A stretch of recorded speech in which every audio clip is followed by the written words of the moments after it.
Olá, meu nome é Yuri Cerqueira dos Anjos, eu sou professor da Victoria University of Wellington, na Nova Zelândia, onde eu dou aula de estudos franceses.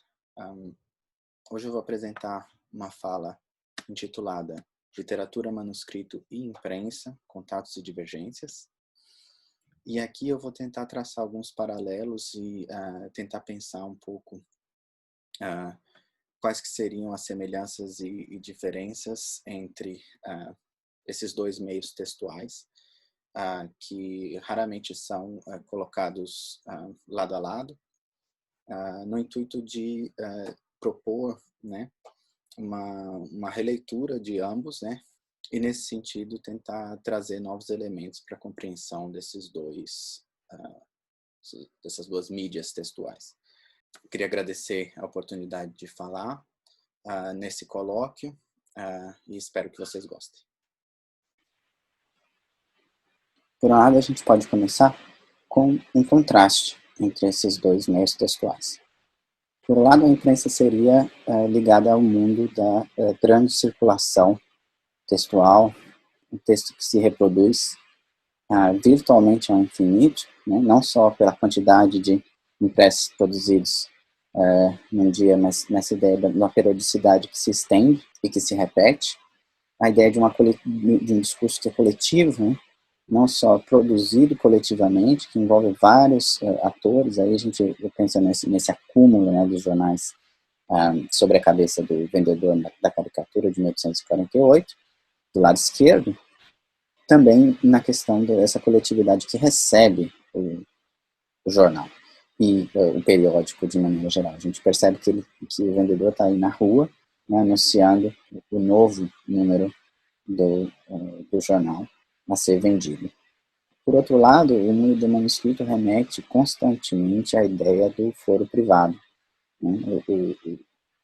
A ideia de uma escrita que é às vezes até dificilmente legível, né, por outros atores, a ideia de que você tem diversos gêneros, né, inclusive discursivos, né, ligados à produção manuscrita, como o diário e a correspondência, que refletem, mais uma vez, esse caráter do íntimo.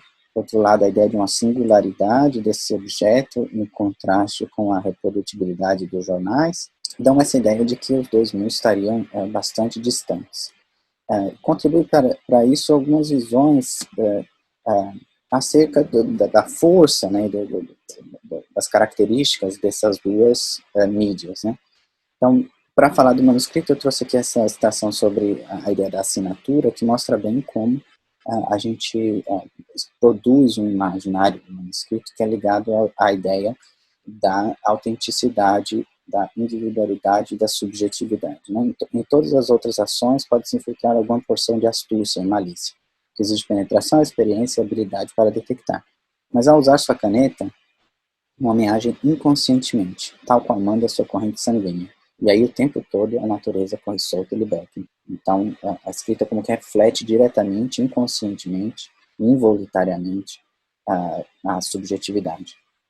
No mundo do manuscrito, a gente tem, ao invés desse reflexo, a gente tem um imaginário da homogeneização da individualidade, que está presente nessa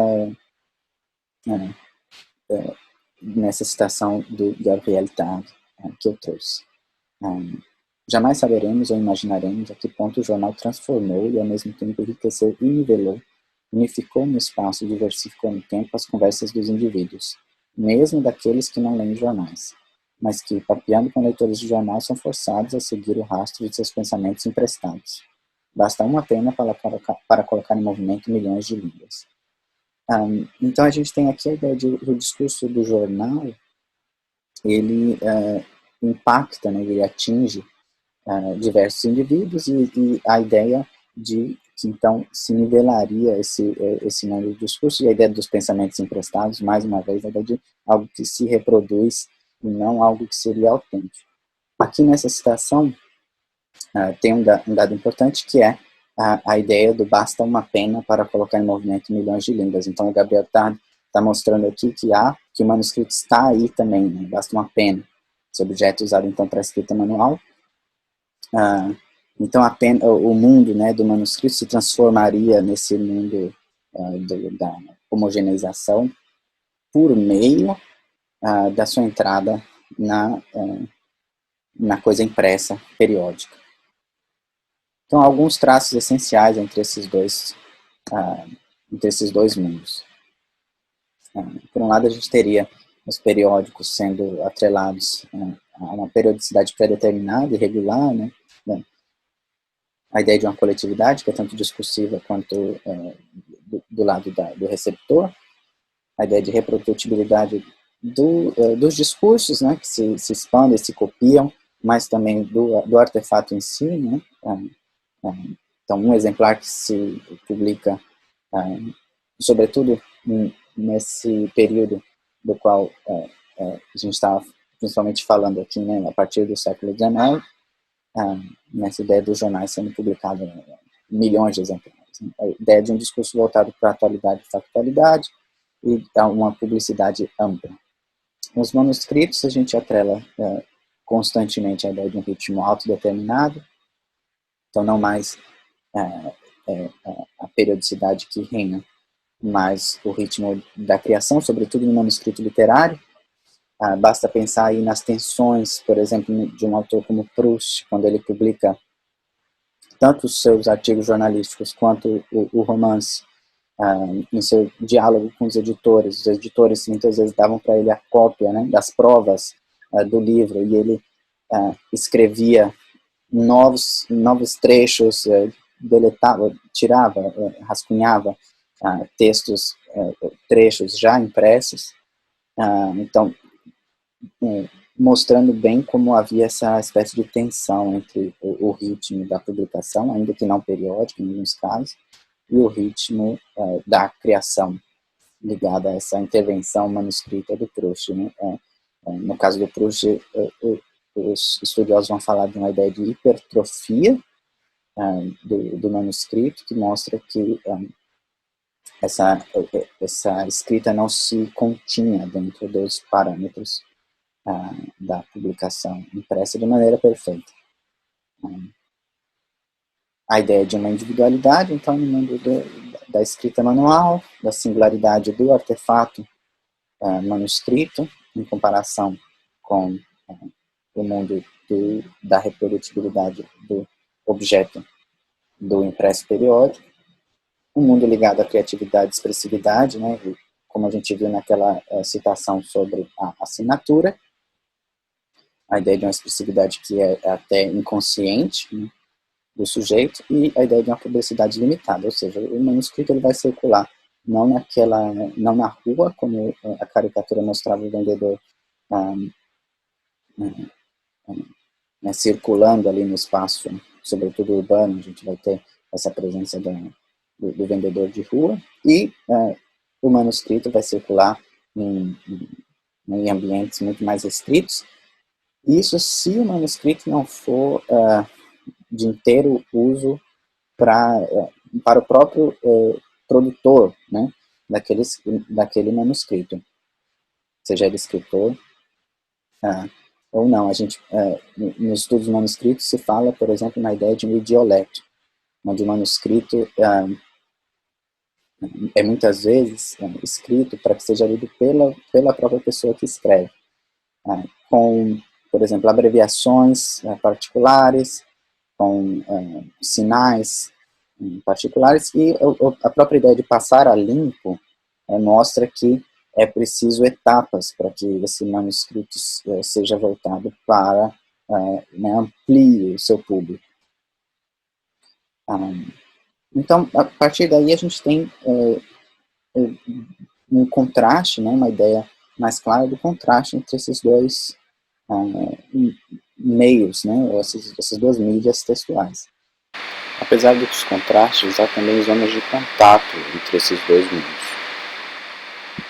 E isso é observado pela autora Eileen Douglas no seu estudo sobre as formas, né, de escrita manual no século, sobretudo a partir do século XVII e XVIII na Inglaterra. Ela vai dizer que o impresso também impulsionou a produção manuscrita, dando à escrita manual novas oportunidades de mudança e expansão. o impresso reproduziu, gerou e moldou o nosso entendimento dos manuscritos. Então, o fato de você ter, por exemplo, na França moderna, milhões de jornais sendo impressos, isso, na verdade, impulsionava também a produção de texto pela via manuscrita, que, em muitos casos, era o ponto de partida inicial da fabricação desses textos. Até o surgimento, no final do 19, na expansão, no final do 19, começo do 20, da máquina de escrever, a produção textual vai estar, sobretudo nessas primeiras etapas, bastante ligada ainda ao manuscrito, e o impresso, ao impulsionar a produção escrita, impulsiona também a produção manuscrita. No mundo do manuscrito e da imprensa periódica, há também contatos interessantes. Um dos principais é a ideia dos jornais manuscritos, em que tem uma história bastante longínqua, assim, bastante ampla, mas que se perpetua também nesse mundo onde o impresso já era bastante presente, né, esse mundo do século XIX. E aqui a gente vê um jornal manuscrito aí datando do final do século. O Proust também, né, nos anos de escola dele, produziu esses jornais, essas revistas de menor circulação, mas que tinham, então, que se concentravam nessa encruzilhada entre o mundo do impresso periódico e o mundo da produção manuscrita. Outra consequência dessas interações é que o manuscrito, algumas vezes, se insere também no jornal. A gente viu a produção de facsímiles no mundo do livro, com aqueles primeiros exemplos, mas alguns jornais também vão trazer essa forma, né, de impressão para dar conta, então, de uma certa autenticidade ou documentação, né, vontade de documentação, que estava presente em algumas publicações. Nesse caso, é uma publicação literária, na revista Literature Critique, mas dá para ver como o mundo do manuscrito, de uma certa maneira, se faz presente de maneira clara, de forma híbrida, nesses contatos, tanto nos jornais manuscritos, quanto na impressão de facsímile de manuscritos, ou seja, da reprodução visual de manuscritos dentro da própria imprensa. O que era um dado mais esporádico, mas que funcionam como pontos, né, de junção entre esses dois mundos. E aqui eu gostaria de pensar também do ponto de vista do processo de criação, como o manuscrito interage muitas vezes com o impresso. Há três grandes etapas que a pesquisa em crítica genética, que é o campo que se preocupa em entender o processo de criação literária, entender a partir dos manuscritos, identifica então essas três etapas, né, do processo. São etapas que muitas vezes se confundem, mas são conceituações interessantes para a gente entender algumas etapas desse processo. A exogênese, que seria o trabalho com o material que serve de inspiração ou de fonte para a criação de um certo texto. Então, a gente pode pensar, por exemplo, a bibliografia de base de um estudo científico, ou os autores que um certo autor leu pensando em compor algum texto. A endogênese, que está ligada a tudo aquilo que é produzido como manuscrito, como objeto, já se inserindo na produção do escrito ou de uma tal obra em particular. E a epigênese, que diz respeito a tudo aquilo que vem após, então, a publicação ou a impressão do texto. São três etapas que ajudam a gente a pensar um pouco o funcionamento do processo, mas que mostram que a própria produção do manuscrito ela não é isolada. Ela lida e interage com outras mídias e outros suportes textuais. E, claramente, notadamente, o impresso. Nesse sentido, a gente pode também atrelar esse processo de criação à produção da imprensa periódica. Eu trouxe esse caso do Seamus Hamming, que ele publicou um texto no jornal e, ao receber o exemplar do jornal no seu próprio exemplar, ele continuou a criação e adicionou uma outra camada a esse texto que já estava escrito. Então, o periódico está literalmente inserido no processo de criação poética do autor. Ou seja, então não há uma separação estanque entre o mundo do impresso e do impresso periódico e o mundo do manuscrito. Eles interagem, são mídias que interagem, às vezes de maneira bem evidente e direta. No caso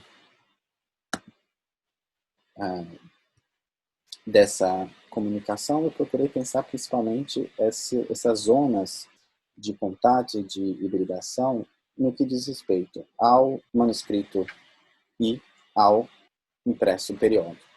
Mas isso serve de reflexão para pensar outras zonas também de contato. Ou seja, as mídias textuais, elas não são nem meios que se encadeiam no tempo, ou seja, a gente teria, grosso modo, o mundo do manuscrito até a invenção dos tipos móveis na prensa de Gutenberg e a expansão do mundo do impresso, e hoje com as mídias digitais, a gente sabe que elas não são sequenciais, a gente sabe que elas não se excluem, né? Hoje, no mundo que a gente chama, né, da era digital, o impresso continua presente, o manuscrito continua presente, mas não só, então, elas não são sequenciais, elas são paralelas, né? Mas elas coexistem, coabitam e a gente pode observar algumas zonas de interação entre elas. A gente vê alguns casos do mundo periódico, do mundo manuscrito, mas outras mídias também interagiram com a questão do textual e, nesse caso, do manuscrito. Aqui eu apresento para vocês o telégrafo autográfico de Caselli, que conseguia reproduzir, você escrevia o texto de um lado e o telégrafo reproduzia como uma espécie de impressora ou fax, telégrafo que reproduzia do outro lado o manuscrito. Então você poderia assinar bilhetes de banco, você poderia, né, transmitir textos curtos através dessa nova mídia. Então acho que a interação entre manuscrito e imprensa periódica, ela se insere nesse grande mundo de contatos intermediáticos. E isso é um dado interessante para pensar o manuscrito e está presente também no pensamento da crítica genética, né? O caso aqui que ilustra bem isso é o Logique du Brouillon, do Daniel Ferrer, no qual ele traça paralelos entre o manuscrito e outras mídias. No caso dele, a fotografia, em especial a cronofotografia de Etienne Jules Marais e os manuscritos do Flaubert. Então, acho que pensar o manuscrito literário, sobretudo, dentro dessa perspectiva que compara e busca observar as interações entre diversas mídias, pode ser um caminho importante e interessante para a renovação dos estudos literários e para a nossa compreensão do que era o sistema das mídias no mundo moderno. Era isso que eu queria apresentar hoje. Agradeço mais uma vez a oportunidade e até mais.